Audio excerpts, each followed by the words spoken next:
For years now, I've been fascinated by the modularity of game systems, with the endless cascading effects that come from tweaking even a minor element of a game systems. The process of creating something entirely new and unique using only existing pieces. I believe Magic the Gathering to be the pinnacle of this, with its vast card pool and mechanical history allowing for great context shifts in the way pieces interact. Perhaps the most well-known example of this can be seen in the player-created format of Dan Dan, once a means of utilising undesirable cards turned into one of the community's biggest success stories. Despite this, however, I believe that there is still a veritable treasure trove of alternate ways to play and enjoy Magic just waiting to be uncovered.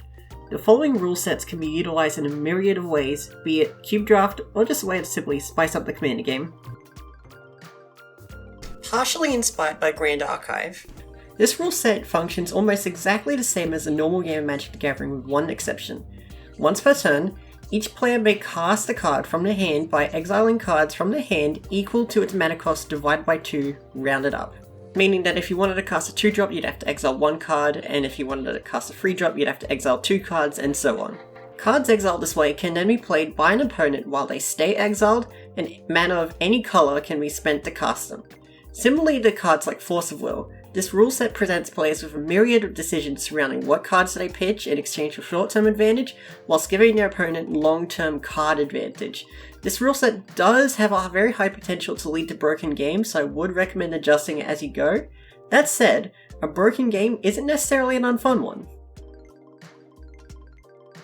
If you're tired of rolling dice to determine who goes first, this method can add a little bit of intrigue to what's otherwise a pretty ordinary part of the play experience.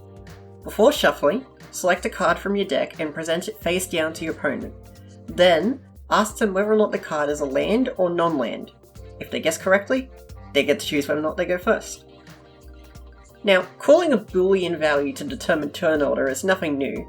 However, there is something pretty captivating about the mind game element that comes from picking a card out of your deck, putting it in front of them, watching the look on their face when they turn it over and reveal whether or not they're right or wrong. If you like, you can even pick cards for the sole purpose of spiting them. It's not a dramatic change to the game, it's just something to add a little bit of extra spice to it.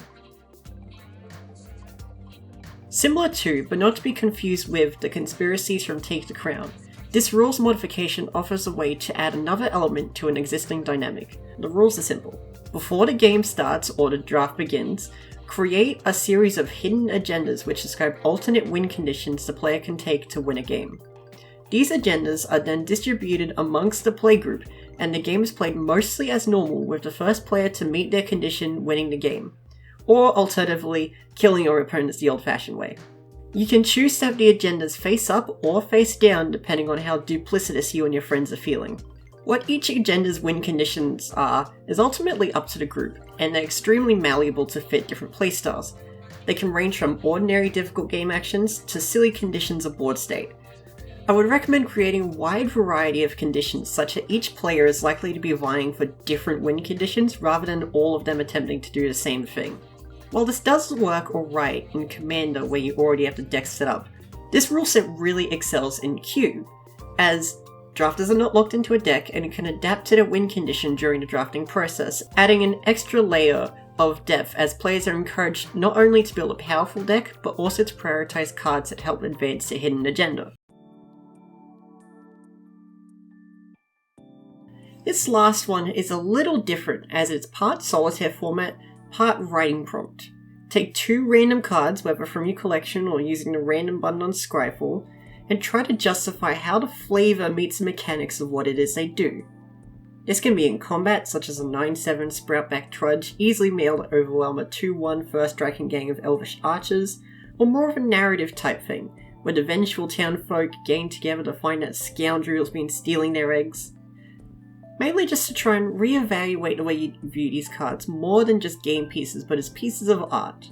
Or otherwise just be pretty funny. I'm gonna be honest, some of these are pretty humorous. Like, it's interesting to think that a forsworn paladin who casts aside their oath in search of power and material gain can be killed in single combat by an annoying ant. Anyways, if you do end up trying any of these, I would invite you to please comment below. Share your thoughts, critiques, anything you could do to improve these. as I believe the process of creation is inherently a collaborative one, and without the gathering, there cannot be any magic.